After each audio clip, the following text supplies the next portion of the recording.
People who have signed NDAs that have now expired or for whatever reason are no longer valid. What couldn't you tell us but now can? House hunters guest checking in. I never made the show because I didn't close on the house. 1. I had to have a house under contract before going on the show. 2. They would select the other houses we were interested in. 3. I was assigned another show who was more interesting than my actual show. I was a model for a few big name / well-known makeup companies. I did several print ads for magazines and a few television commercials. The makeup artists do use the product advertised but minimally. Like that mascara they're touting? It's over really good fake eyelashes, and they also used another brand of mascara along with the one they're trying to sell you. Also, the clothes in the ads you see are pinned to high heaven on the model. They fit nothing like they look. It's not you. It's not your body. It's fake advertising. Most of us models look just like you wearing that crap without all the pins and tucks and double-sided tape. A friend of mine got a job at a prominent local distillery that makes an extremely popular flavored whiskey. They literally buy whiskey from a third-party distillery and dump Torani flavoring syrup into it. One of my friend's brothers was on the MTV showroom Raiders. Everything in the show is staged. All of the items that they would find were planted. At the end of the show, the prize was not a date with the girl that he picked, he just got her phone number. Did some work on the trading floor at Goldman Sachs. I had access to all trading accounts and transactions. Came across some shady looking accounts which did not meet policy. It did not use clearly identifiable name and I could not find records of creation or testing for it, etc. I asked my supervisor if I should look into this. He turned to me and said, "We don't ask about those accounts, just ignore them." Orders from the top. Trading account creation is a long and detailed process that requires formal approval from multiple lines of management. These accounts circumvented all that and were basically anonymous with no trace. They were also trading high volume. And I was told to accept and ignore them.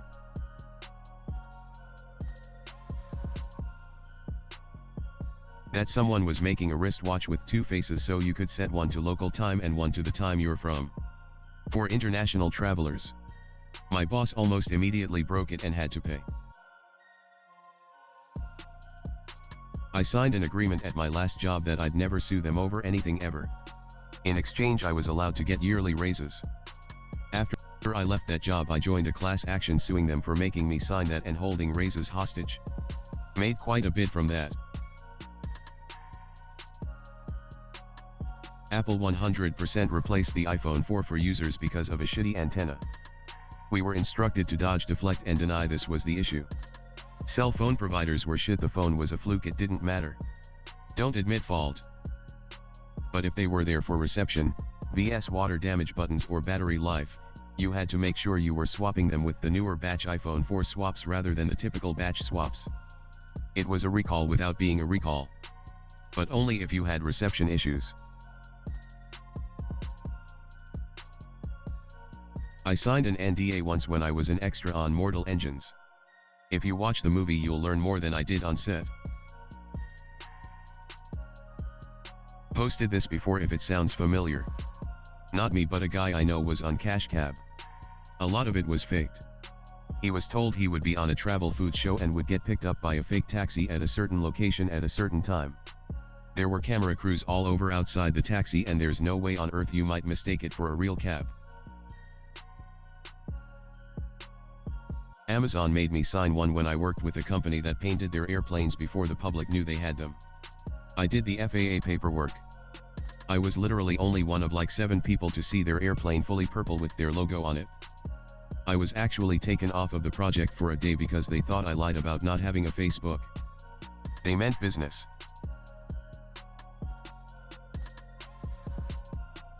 I worked for a native casino. The golf courses lost a ton of money for us, as did the advertising for the courses. Food we generally broke even on because of all the comps. If a crime was committed by a dealer, they would watch the dealer for 3 months to see if there were accomplices. They used facial recognition and would pair match you, so if the same person sat with the same dealer over and over, they would know. This way they could look for accomplices. Then when they busted you, they would sit you down and make you watch a video of you breaking the law. They did this because they wanted you to plead guilty as opposed to an expensive trial.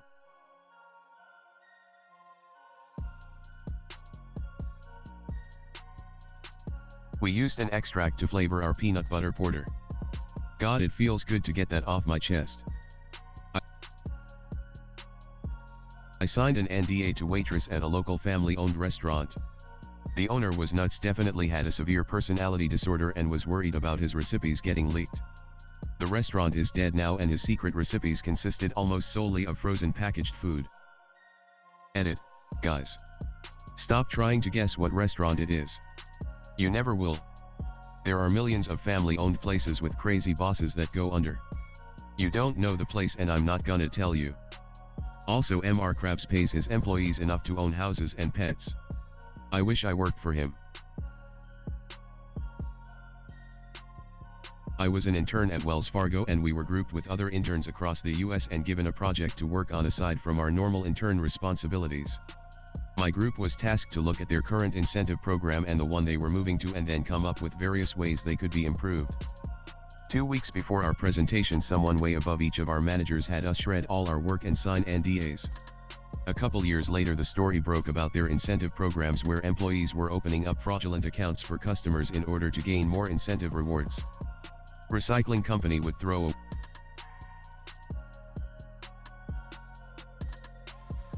away a lot of stuff. They collected the money from government subsidies while leaving the employees to a shit salary in a hazardous workplace. R/OSHA would have freaked out. That included having dirty syringes, thank God I didn't get stabbed by one, where people would sort the materials. It was awful.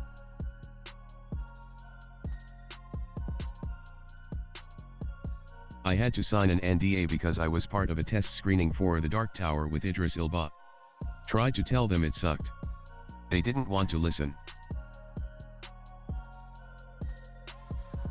Signed an NDA when I worked as a fit model for Katy Perry's shoe line. Basically, a fit model is used for their good proportions to test out the fit of garments. I'm a solid size 7.5, so hooray for being average. I was hired on 2 occasions and got to hang out and give her my opinion on the fit, feeling and comfort of different shoes. Didn't think she'd actually be there, but both times she was present and totally running the show. Super nice woman in person and remembered me when we met again. Also, she apologized for making me wait so long, which I thought was nice. It was a late night meeting as she just wrapped shooting a music video. Her dog is really cute too, and I got to save it when it got stuck behind a wall panel.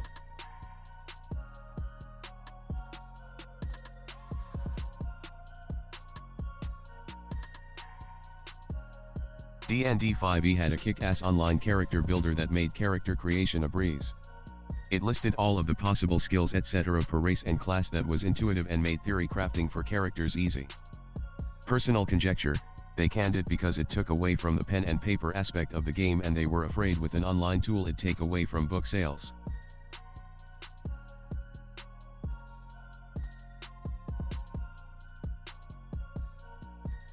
In 1990 I signed an NDA at Chili's when they showed me how to make their new Awesome Blossom. No other restaurant in town had anything like it and it was hugely popular at the time.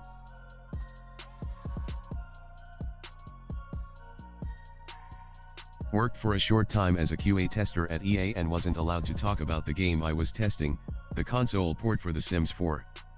There wasn't really much to talk about, but since the first few versions were basically just running the PC version on a console, there were a lot of bugs with it. One of the worst was a lighting bug we started referring to as disco mode, since it caused a bunch of multicolored squares to show up on everything at night or in dark areas.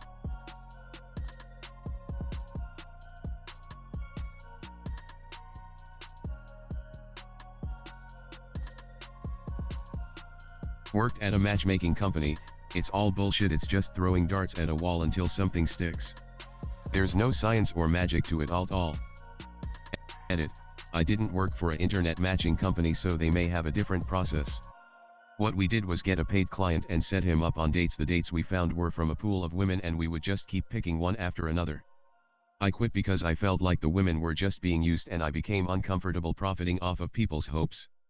They very much play up on finding you true love and it's a process, blah blah.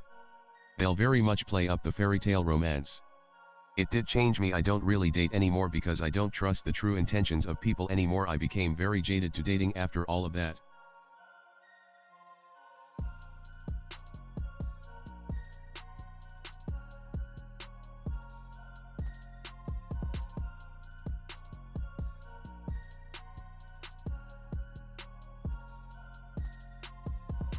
Kraft Macaroni and Cheese are coming out with a more modern and upscale version to expand their market from lower income folks to higher income folks. It is almost entirely the same product as the 69-cent blue box but will have a lighter, less orangey color. They will be sold as shells and not macaroni. The box will be shaped differently and it will go for $2.50 or more. Stated to be released by 1995.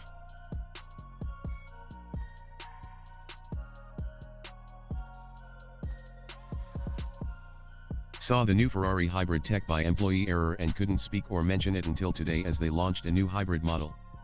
I can now tell you that Ferrari intends to have a car with 3 hybrid motors, and that's pretty much it.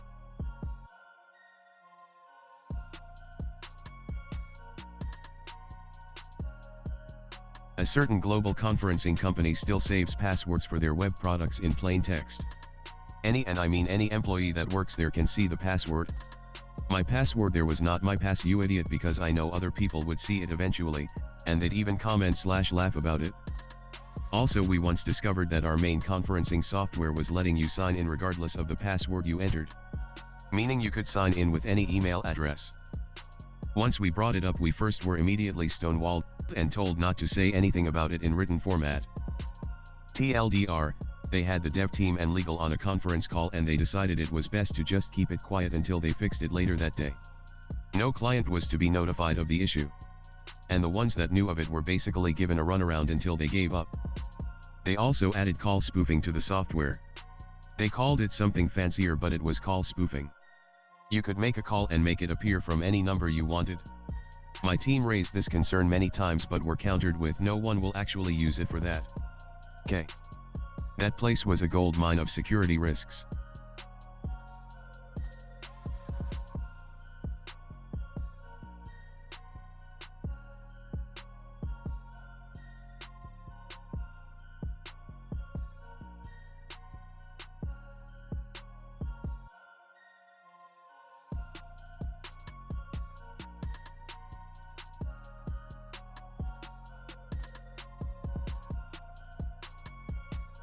There is going to be a Capri Sun sports flavor in roughly 2003.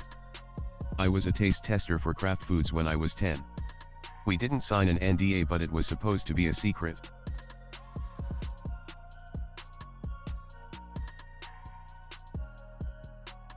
Mini Cooper/BMW replaced our car because the high-pressure fuel pump failed 6 times within 6 months. However, the recorded reason for the replacement of the car was because of stained interior from dirty mechanic hands, so it wasn't replaced via the Lemon Law.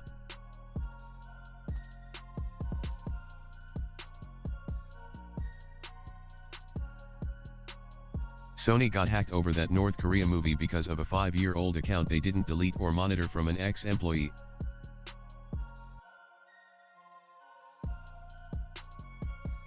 A government in 1972 identified a terrorist by his wife's breasts.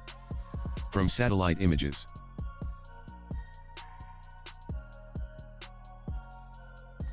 Previous pharmacy chain I worked for. Always at risk of robbery for opiates, and we are always taught to give the robber what they want with no questions asked. Have heard of times that pharmacists instead gave bottles of Oxy with Tylenol in it instead, and other things that were reckless and dangerous due to possible retaliation when and if they figure out they have been duped. New policy and NDA comes out where specific opiates were placed in safe with GPS tracker and charger, so when it is removed from radius of origin it issues remote notification to third party that tracks location and works with local Leo to find the wanted party.